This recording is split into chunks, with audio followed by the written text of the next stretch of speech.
இவ்வளவு கூடு கட்டி இருக்குது, குடும்பம் நடத்துறது. அதான் தேவையற்ற நோய்கள் தான், துன்பங்கள்லாம். இந்த மூச்சு பயிற்சி பண்ணிட்டா எவனோட குடும்பம் அப்படி குடும்பத்தோட ஓடிடுவாங்க, எல்லா நோய்களும் உடம்பு வந்து ஓடிடும் சொல்றாங்க. கொள்ளம் நுழைபடாது, துளசி கொள்ளம் துளசியை வச்சு அமைச்சு அமைச்சு அந்த நெருப்பு உண்டாக்குற மாதிரி புஷ் புஷ் புஷ்ன்னு வயிறு ஒன்றும் இன்னும் போயிட்டு இருக்கு.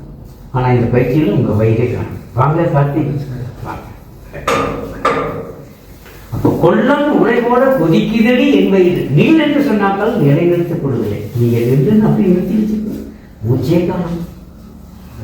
நில் என்று சொல்லியோ நிலைநிறுத்த வல்லாது.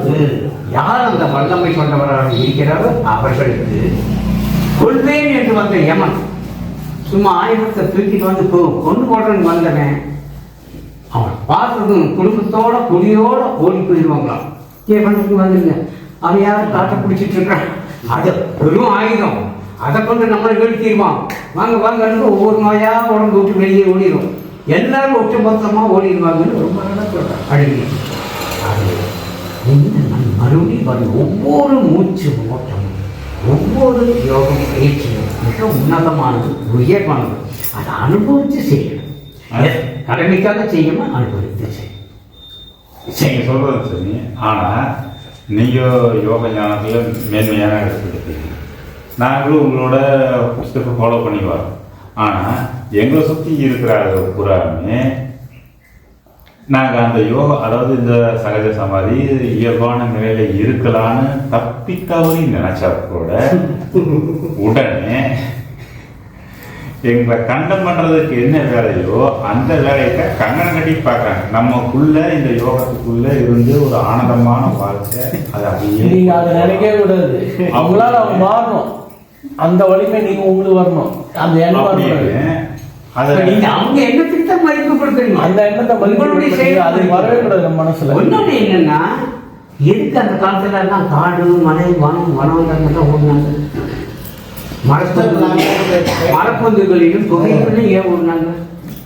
அங்க இருந்துட்டு அவங்க இங்க வந்தாலும் நாட்டுக்குள்ள விட மாட்டாங்க, கல் எடுத்துட்டே அடிச்சு முடுக்கினாங்க. வையகத்தில் உண்மை செல்வம், வாங்க வாங்க வாங்க வாங்க, வையகத்தில் உண்மைகளை வாய் திறக்க அஞ்சினேன். அடுத்த வரி சொல்றேன், செல்வம் வீட்டில் எல்லாம் நல்லா இருக்காங்களா? வையகத்தில் உண்மைகளை வாய் திறக்க அஞ்சினேன், நைய வைத்து என் குலம் நமசிவாயநாதன் என்றார். இந்த உண்மையை சொன்னா எனக்கு அடிச்சே கொள்ளுங்களோ, நான் சொல்ல மாட்டேன்னு போறேன். சிவாஜி அப்படி சொல்லிட்டே சொல்றார். இப்போ இது ஒரு அற்புதமான விஷயம். அவங்களுக்கு அவ்வளவு தடைகள் வந்து நீண்ட அவங்க யோக ஞானத்தை பெற்று நாட்டுக்குள்ள வந்தாலும் அவங்களை அனுமதிக்கல அந்த மக்கள். ஐயா, இவரு நம்ம நெய்வேலி ஆண்டவரும் அப்படிதானே ஆச்சு, தூக்கி போட்டாங்க. ஆமா ஆமா. ஏன் அப்படின்னா அவர் சொன்னாரு, எனக்கு உங்க மதமும் வேண்டாம், ஒண்ணும் வேண்டாம், நான் முஸ்லீம் அல்ல, நான் எனக்கு எந்த மதமும் கிடையாது, நானே ஆதி அனாதி, நான் கடவுள், ஐ காட் அப்படின்ற மாதிரி அந்த புத்தகமாக எழுதுனார். அப்ப என்ன அர்த்தம் அப்படின்னா, உங்க தொந்தரவே வேண்டாம், என்னை தேடி வரக்கூடிய மக்கள் போதுமாங்க. இப்போ மறுபடியும் சொல்றேன், தனி ரூம் இருந்தால் அந்த ரூம்ல நீங்க கலாச்சாரத்துக்கு உட்காந்து பண்ணுங்க. இந்த உலகம் அப்படித்தான் சிரிக்கும், அதை நீங்க காணக்கூடாது. முதல்ல பண்ண ஐயது கண்களில் பார்க்குறீங்க, ஆனால் மற்றவங்களை பார்க்கக்கூடாது. காது இருந்து கேட்குறீங்க, நல்லது மட்டும் கேட்குறீங்க, மற்றவங்க சொல்ல கேட்கக்கூடாது. வாய் எடுத்துட்டு பேசுறீங்க, ஞான வார்த்தை மட்டும் பேசணும், மற்றவர்கள வாய் கண்ணிருந்தும் குருடனாய், காதிருந்தும் செவடனாய், வாயிலிருந்து ஓமையாய் வாழ்ந்துட்டா இந்த சமூகம் உங்களை ஒன்றும் பண்ணாது, இல்லாட்டி எப்பவுமே துன்புறுத்தும். சரி, நம்ம போவோம் பயிற்சி. அந்த எங்கே வரப்பான அந்த லைட் மட்டும் ஆஃப் பண்ணுங்க கொஞ்சம். நாம் இப்போ இந்த பயிற்சி கண்டிப்பாக மெய்ப்பொருளை ஓர் நிலையிலே நிறுத்தி உற்சவனை கண்டுகொண்டாடா. ரொம்ப அழகான வார்த்தை. ஆசையை அடக்கி விடு, அச்சமதை விட்டு விடு, ஐம்புலனை வென்று விடடா. ஆடுமன கோவில்தனை கூடும் வரை காத்திருந்து ஐயனை நினைத்துக் கொள்ளடா. ஓசையின்றி மூச்சடக்கி உண்மையிலே பொய்யுணர்ந்து உத்தம பயிற்சி செய்யடா. உள்ளம் என்னும் மெய்ப்பொருளை ஓர் நிலையிலே நிறுத்தி உற்சவனை கண்டு கொள்ளடா. எவ்வளவு அழகாக சொல்றேன். உற்சவமூர்த்தி என்பது ஆன்மாவாகிய நீர். ஆகவே இதை செய்வார்கள். சரி, அடுத்ததாக பஸ்திரிகா. இந்த பஸ்திரிகாவுக்கு முன்னாடி சீட்காரி ஒன்று. அந்த சீட்காரி என்பது என்னன்னு பார்க்க.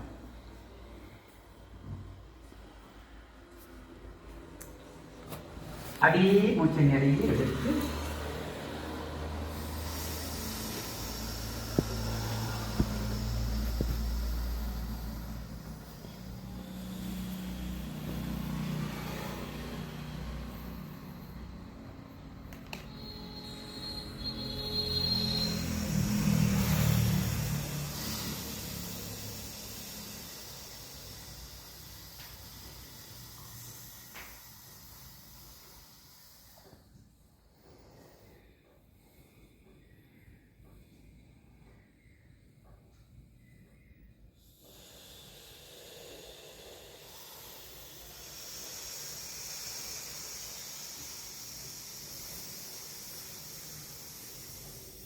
இதுக்கு பேர் சீர்காழி. சித்தர்கள் மிக அற்புதமாக ரகசியமாக பாதுகாத்த இந்த மூச்சு பயிர்கள் பிராணம். இதில் பாருங்க, அடிவயிற்றிலிருந்து அந்த பிராணம் அபானன் அப்படியே வெளியே போய் இந்த உற்சவர்கள்லாம் இழுத்து பிடிக்க பகுதியிலிருந்து அந்த அழுத்தம் கொடுத்து அந்த நீண்ட மூச்சாக வெளியேற்றப்படுகிறது. உள்ளே போவதும் நீண்ட மூச்சு, வெளியே வருவதும் நீண்ட மூச்சு. உள்ளே போவது நீண்ட பிராணம், வெளியே வருவதும் நீண்ட அபானன். அப்போ அந்த உள்ளுறுப்புகள்லாம் தூய்மைப்படுத்தப்படுகிறது. எதுக்கு நமக்கு கட்டி வருது, அல்சர் வருது, அந்த பிரச்சனை இந்த பிரச்சனை ஏதாவது வருமா? ஏன்னா இந்த பிராணன் உள்ளே போய் சுத்தம் அடையும்.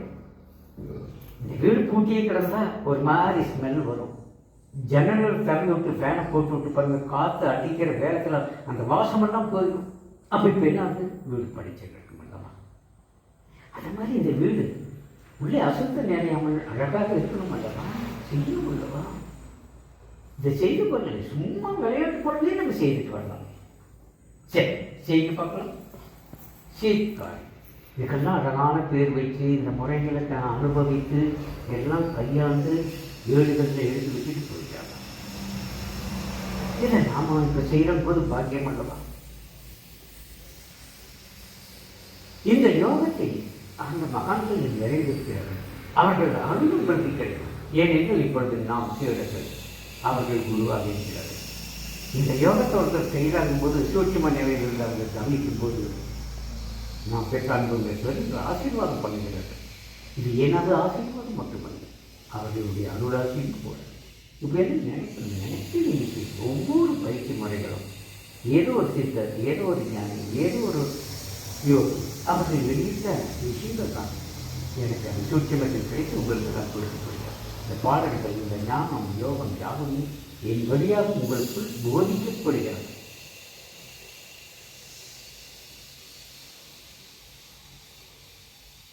மோகம் மாற்றம் அடைந்து போகிறது. எவ்வளோ அழகாக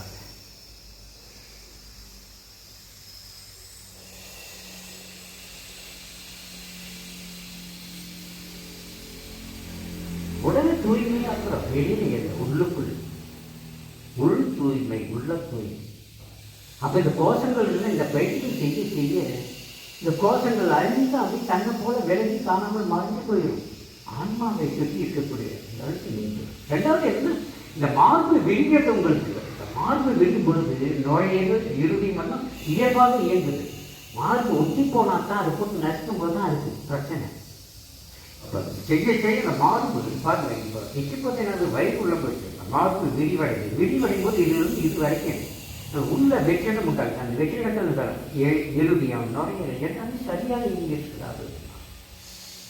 செடியோட செடி பின்னி படங்கி இருக்கும்போது அந்த செடி வளராது. எல்லா தலைகளையும் எழுதிட்டா அந்த செடி காற்றோட்டமாக எப்படி இருக்காங்க, காற்றோட்டம் நம்ம சொல்லியிருக்காங்க. என் வயசுல பசங்க என்னோட இருக்கிற போது நான் பார்க்க அவங்க நீ சொன்ன மாதிரி காலத்தின் கன்னத்தில் அடையப்பட்டே அந்த காலம் அப்படின்னு அவங்க அடிச்சு அடி வாங்கினது எல்லாம் பார்க்கும்போது கிட்டத்தட்ட உரு தெரியாம இப்போ 46 வயசு தான் ஆகுது. ஆனால் அது 55 வயசான தோட்டத்தோடு இருக்கிறாங்க. இப்போ நீங்கள் அப்படியே உடம்பு விட்டுட்டு கொஞ்சம் பூசினாப்பில் வச்சுருக்காங்க. மற்றபடி உங்கள் இப்போ நான் எல்லோருமே பார்க்குறேன். நீங்கள் இந்த வந்ததுலேருந்து அப்படியே நம்ம சிவசண்முகம் மட்டும் என்று இளமையோடே இருக்கார். அது மட்டும் இல்லை, நம்ம யோகி போன ஒரு 6 மாதத்துக்கு முன்னாடி வந்துருந்தார் பார்த்தீங்களா? இப்போ எப்படி இருக்காங்க? ஒரு 10 வயசு குழந்தை பாருங்க, ஒரு 35-37 வயசு தோற்றம் அப்போ இருந்தது. இப்போ ஒரு 25-27 வயசு தோற்றம் தான் இருக்கு. இந்த நிறைய தவிர முகம் உடம்பெல்லாம் பாருங்க மாறி இருக்குல்லம்மா. அப்போ அதே மாதிரி அம்மாவை பாருங்க, அம்மாவுக்கு நிறைய மாறி. ஐயாவை பாருங்க, அந்த முகம் அந்த இருள் சுருக்கு மாதிரி அறியாமல் இருந்தாலும் அப்படி படிச்சுன்னு இருக்காங்க.